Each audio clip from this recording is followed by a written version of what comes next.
Yeah, brother. So let me talk on that real quick.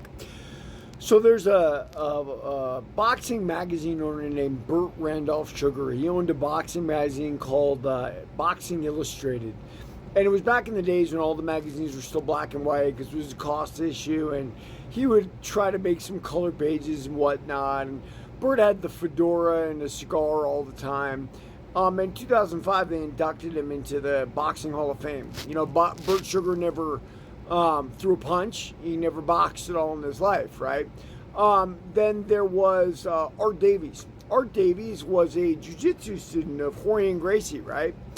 And when he came into Rorion Gracie's school, he suggested to them, hey, we can make a lot of money doing this. And he put out some marketing for Rorion, which worked really well. So then they were willing to listen to Art Davies about the UFC and putting something together. And there went the UFC, and away we are. And many incarnations later, we have the whole sport we have today. Art Davies was inducted into the Pioneer Wing or Non-Fighter Wing or whatever of the UFC Hall of Fame.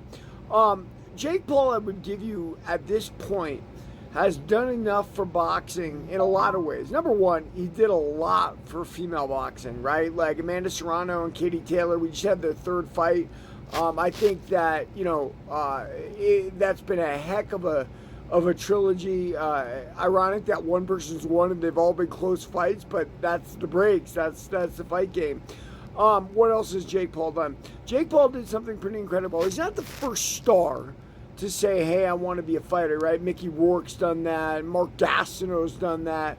But nobody did it the way Jake Paul did it. Jake Paul recognized, I can create a boxing career fighting who I want to fight.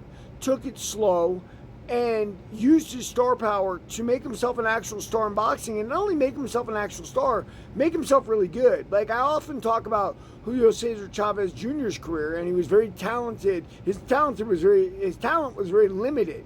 Well, Jake Paul's talent may to a certain extent be limited too, but he's done it right. And ironically, he just beat Julio Cesar Chavez Jr. in a fight. So, in my humble opinion, for what Jake Paul has done, exposing boxing, if you will, but at the same time promoting boxing, he deserves legendary status. I mean, I don't care how far he goes. If he wins a world title, that'd be great. And let me tell you this, there's been worse fighters who've won world titles than Jake Paul because of the way boxing is organized together and the way it all falls out in the end. But I think what he's done to this point for fighter pay, women's boxing, and showing what he can do as a boxer, he's a legend. That's my thought on it. Everybody read my book, Warrior of the Light.